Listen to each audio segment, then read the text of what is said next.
par la granulopoïèse des polynucléaires. Alors, nous avons déjà vu les granulopoïèses ou les polynucléaires dans le chapitre, dans la partie ou le module de l'immunologie. Sont des acteurs de la réponse non spécifique. Alors, pourquoi on dit, à votre avis, pourquoi on dit polynucléaire?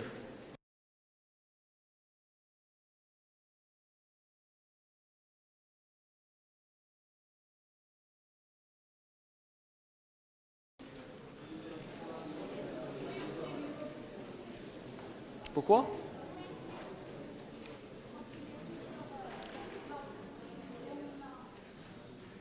Alors, très bien. Alors, même si on dit polynucléaire, ou par exemple un polynucléaire neutrophile, il n'a pas plusieurs noyaux, mais son noyau il a l'apparence d'être, c'est-à-dire un assemblage de plusieurs noyaux. En fait, c'est un noyau qui a plusieurs lobes. Le noyau, on a un noyau unique, mais il est lobé. C'est-à-dire cette nomination polynucléaire, il est fausse, mais quand même on a pris ça, on a gardé toujours ce nom. Alors polynucléaire, pourquoi? Parce que cette catégorie de cellules sanguines, ils ont un noyau polylobé, c'est-à-dire le neutrophile, l'eosinophile et le basophile. Toutes ces cellules, ils ont un noyau polylobé, c'est-à-dire la lobulation du noyau n'est pas un critère pour faire la distinction entre ces trois catégories de cellules sanguines. Alors, la chose qui fait la différenciation ou qui fait la différence entre ces trois, c'est la nature de leur granulation. Alors, on dit neutrophile parce que c'est un polynucléaire neutrophile parce que cette cellule elle a des granulations neutrophiles. On dit un polynucléaire eosinophile, on la classe parmi les eosinophiles. Pourquoi? Parce que les granulations sont type eosinophile. Et basophile, pourquoi? Parce que les granulations sont type basophile. D'accord? Pourquoi je dis ça? Parce qu'en fait, lorsque j'examine un frottis sanguin ou dans la moelle, où je fais faire un compte de mon milligramme, je vais classer les cellules. Et pour classer, je dirais, la catégorie de ces cellules, c'est le type de la granulation qui donne, je dirais, l'orientation vers quel type cellulaire. Alors, on va commencer par le polynucléaire neutrophile, c'est-à-dire par la granulopoïèse neutrophile.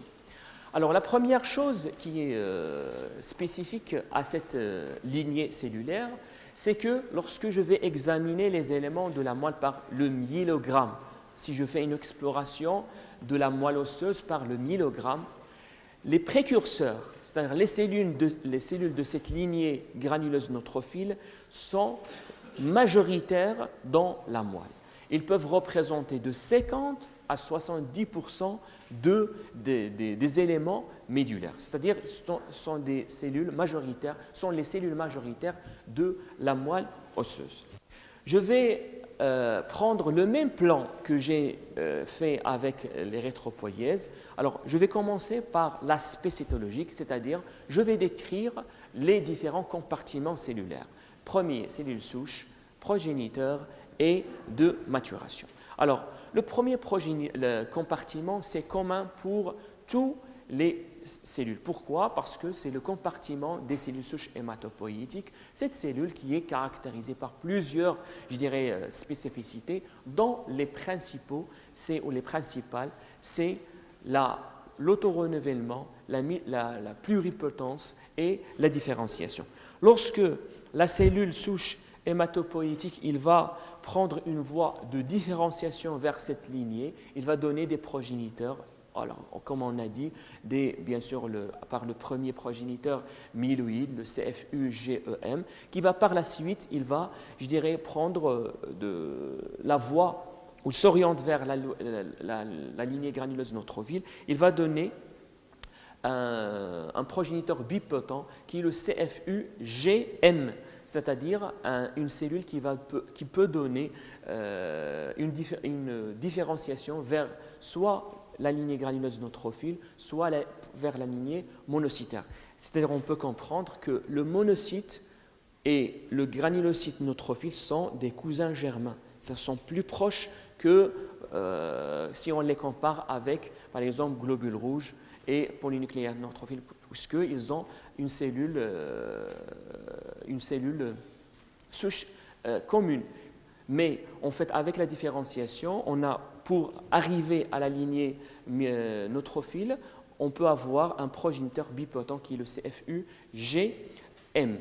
Et on a dit que si on va, je dirais, affiner la différenciation vers la voie de la lignée granuleuse neutrophile, il va donner un progéniteur tardif bien différencié vers cette voie qui est le CFU-G. Le CFU-G, c'est le progéniteur tardif qui est bien différencié dans cette voie de la lignée granuleuse neutrophile. Alors, ce progéniteur, il va donner les premières cellules du compartiment de la maturation. Alors, le premier précurseur, c'est de cette lignée, on appelle ça le myéloblaste. Le myéloblaste, c'est le premier précurseur de cette lignée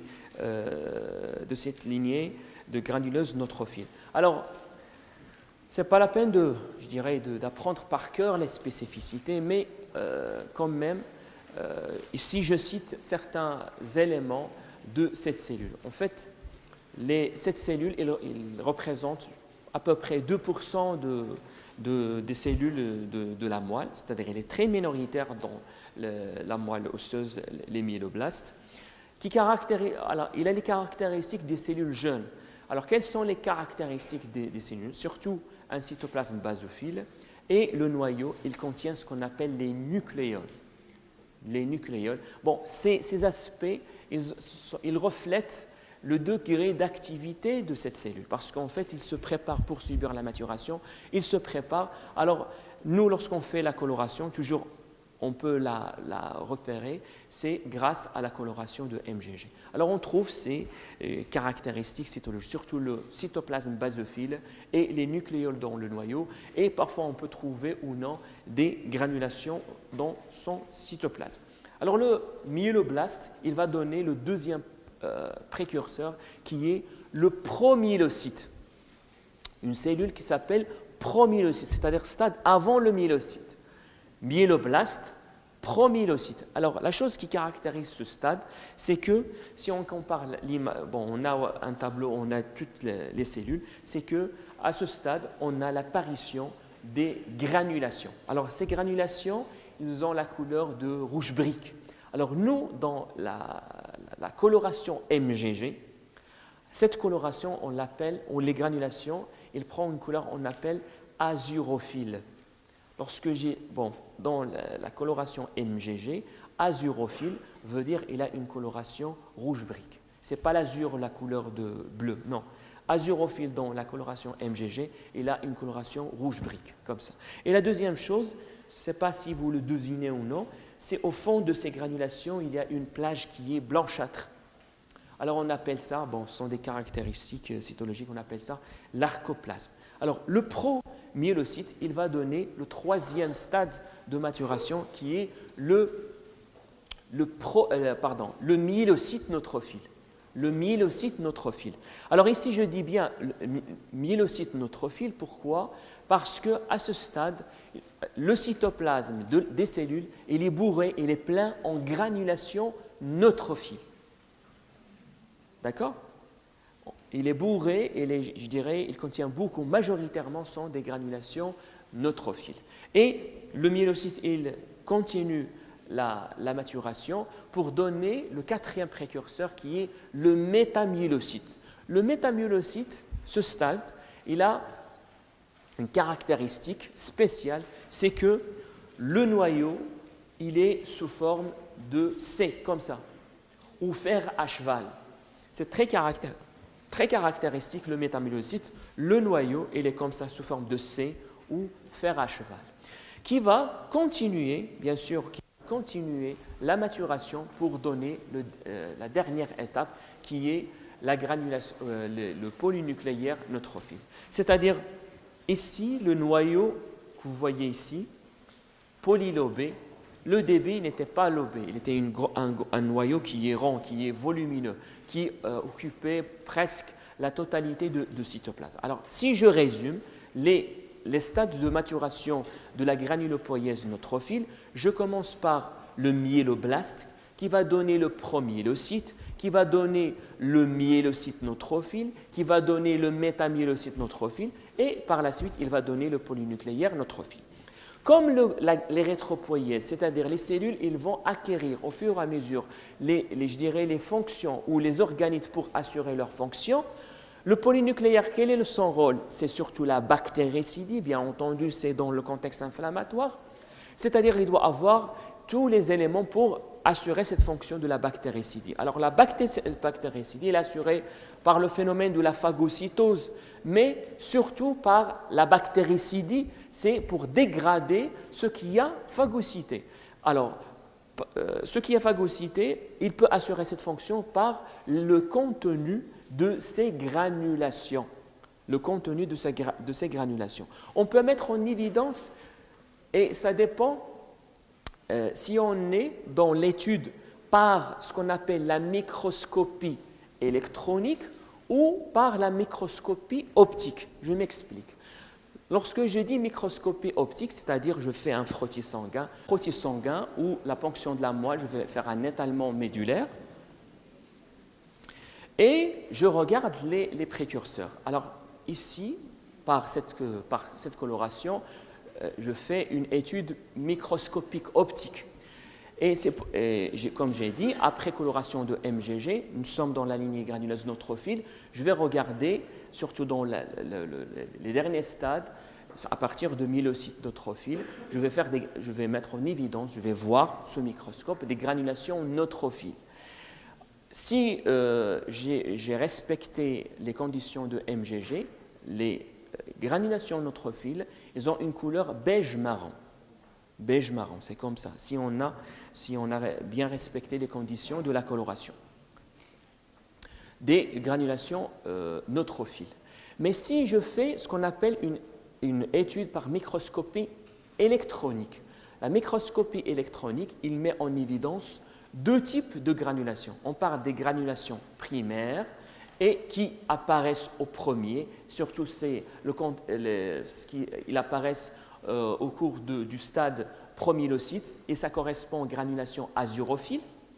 Et on met en évidence les granulations secondaires qui correspondent aux granulations neutrophiles qu'on voit sous microscope optique. D'accord? J'ai dit que cette fonction de bactéricidie, il est assurée par le contenu des granulations, différentes granulations des polynucléaires neutrophiles. Alors, juste ici, avant de parler sur les fonctions des polynucléaires, alors, on a dit que au fur et à mesure avec la maturation des précurseurs, on aura, je dirais, la mise en place des granulations qui contiennent les éléments nécessaires pour assurer les fonctions des polynucléaires. Alors, lorsqu'on arrive au stade de polynucléaire, j'ai dit pour le neutrophile, pour le réticulocyte, pour l'érythroblaste, il traverse les sinusoïdes de la moelle, puis il passe dans la circulation sanguine. Ici, on arrive jusqu'au stade de polynucléaire et une partie des polynucléaires, il reste au niveau de la moelle et ça correspond aux réserves médulaires de polynucléaires neutrophiles. C'est-à-dire on a un contingent, je dirais une armée une partie des polynucléaires neutrophiles reste au niveau de la moelle. D'accord ? Et bien sûr, on a des polynucléaires qui vont être, bien sûr, ils passent par diapédèse, les sinusoïdes médulaires, et ils seront dans la circulation sanguine. Alors, les polynucléaires qui sont dans la circulation sanguine, on parle de ça le pool circulant. Alors, le pool ou le compartiment circulant des polynucléaires. Alors, on peut trouver deux situations.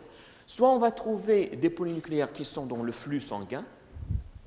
En fait, c'est ça ce nous, on va faire une numération des polynucléaires qu'on va trouver dans l'hémogramme.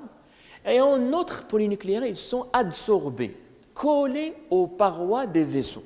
Et on parle ça le compartiment marginé.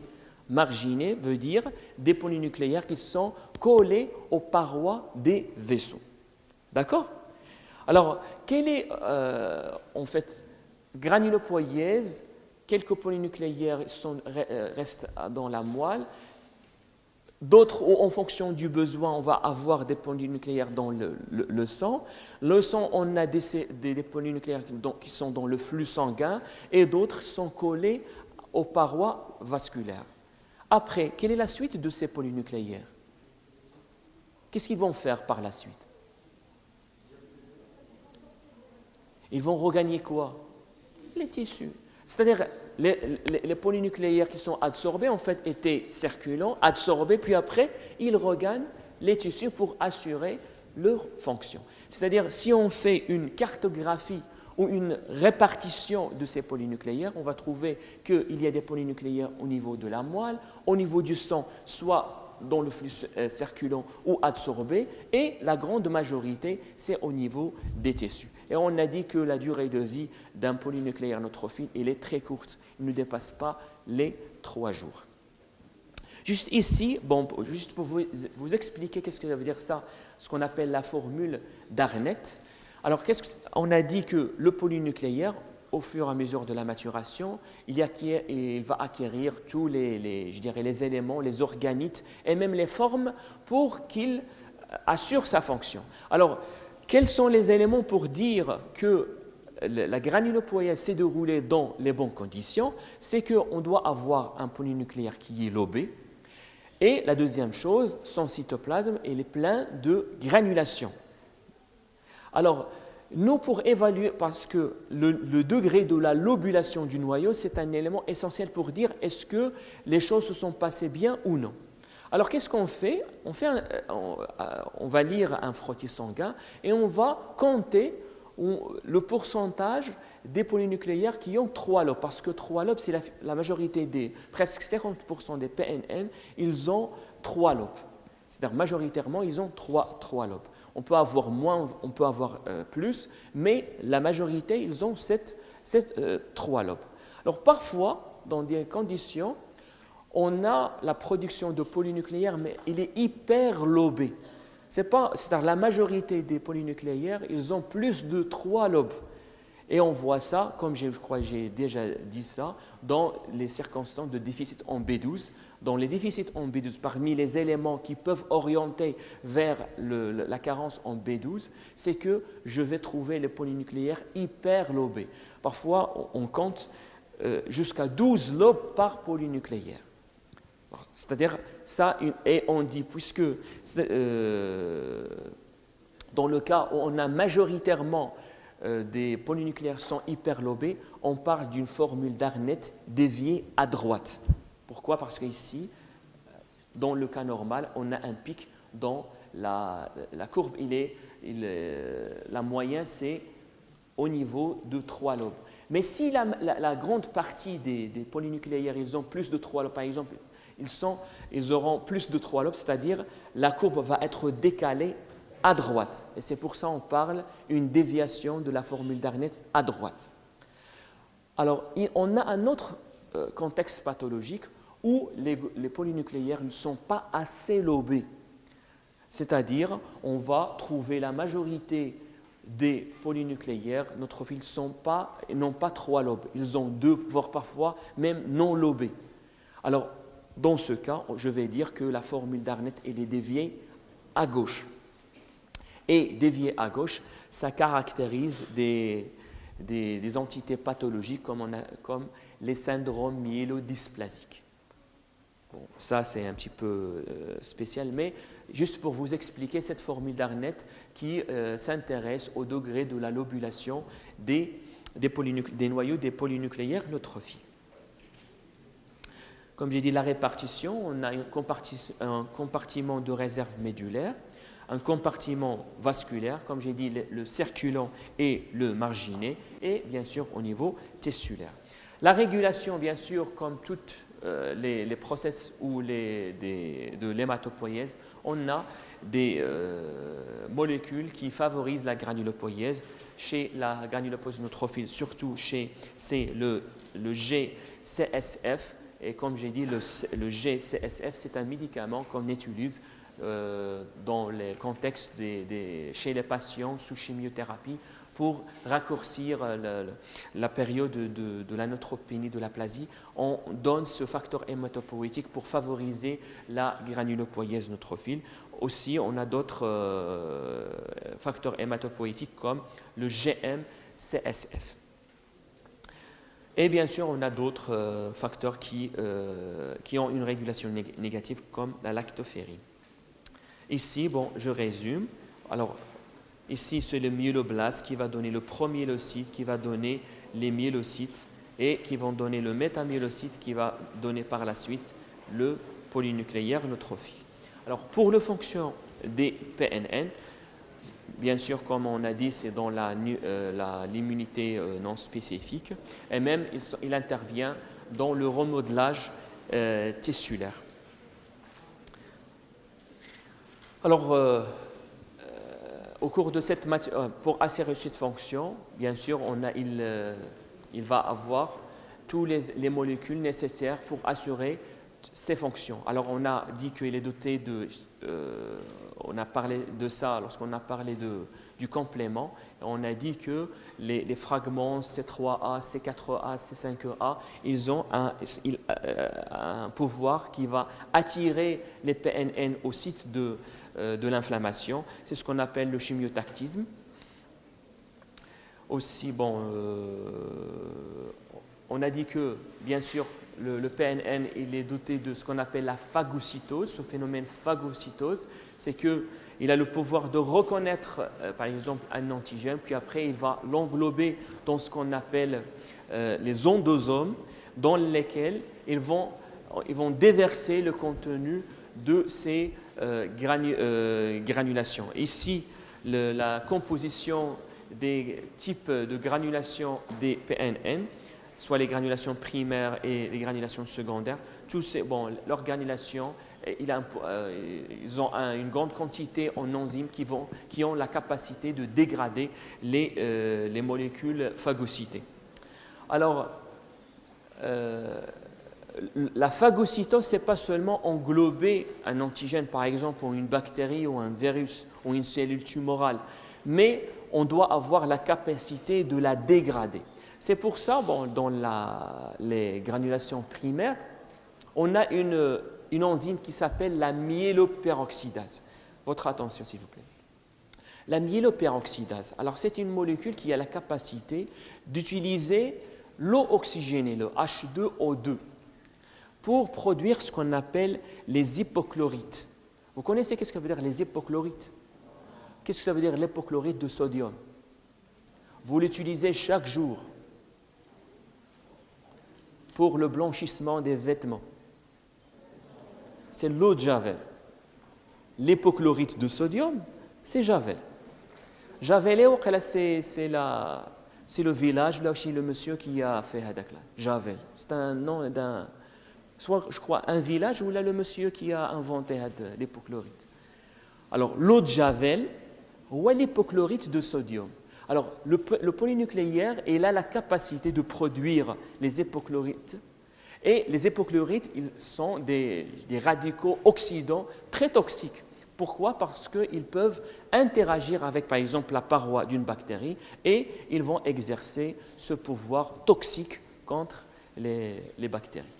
D'accord? Alors, juste ici pour illustration des moyens pour tuer, je dirais, la molécule phagocytée par le PNN. Soit en utilisant par des systèmes oxygène dépendants, c'est par la myéloperoxydase qui va utiliser le H2O2 pour produire les hypochlorites, soit par des enzymes qui vont interagir et comme ça, ils vont réaliser ces propriétés tueuses des molécules, des enzymes qui existent dans les granulations de polynucléaires. Alors ici, on a le pH parce qu'une fois on va créer ce phagosome, à l'intérieur on va acidifier. Alors, acidifier l'intra de ce phagosome, on va créer bien sûr un milieu hostile pour, par exemple, la bactérie phagocytée. Et aussi, le pH acide, c'est un pH optimal pour le fonctionnement des enzymes qui vont être déversées dans ce phagosome des granulocytes. Aussi, on a l'effet de la lactoferrine. Alors, ici, une question pour voir est-ce que vous avez compris ou non une chose sur le fer. La lactoferrine, imaginez, le PNN, il a fait une phagocytose, il a englobé par exemple une bactérie dans un phagosome, et on a ici, on va déverser la lactoferrine. La lactoferrine, qu'est-ce qu'il va faire? Il va fixer le fer qui existe dans le phagosome. À votre avis, quelle est la conséquence de la pénurie du fer de phagosome sur la bactérie? Je repose la question. Le PNN, il va faire la phagocytose, c'est-à-dire il va d'une bactérie. Alors, il va englober la bactérie dans des vésicules qu'on appelle phagosomes. Phagosome, normalement, il va fusionner avec la membrane des granulations. On appelle ça phagolysosome, c'est-à-dire on va déverser le contenu des granulations dans ce phagosome. Alors, le contenu, il y a une molécule qui s'appelle la lactoferrine. Lactoferrine, qu'est-ce qu'il a comme propriété? C'est qu'il va capter, il va complexer le fer qui existe dans ce phagosome. Question, quelles sont les conséquences de ces conditions, je dirais, de carence en fer sur la bactérie, à votre avis? Lise, pourquoi lise? Juste pour le faire, pour faire le lien. Très bien. Qu'est-ce qu'elle a l'ADN? Oui? Vous avez dit la réponse, oui? Je vous dis l'ADN. Très bien. Il va créer des conditions bactériostatiques. Pourquoi? Parce que le fer, il est essentiel pour les mitoses. Ici même, la bactérie, là, pour faire les divisions, il a besoin de fer. Alors, ici, le polynucléaire, il a un moyen pour priver un environnement où il y a la bactérie, il prive du fer. Et comme ça, on va créer des conditions hostiles pour les mitoses. Et comme ça, dans ces vésicules, on va créer des conditions bactériostatiques, c'est-à-dire la bactérie n'a pas les moyens pour se diviser, et s'il n'a pas le moyen de se diviser, quand même sa quantité reste restreinte, et comme ça, je dirais, l'effet des enzymes vont être plus efficaces parce que la quantité des bactéries, il est, je dirais, maîtrisable. D'accord?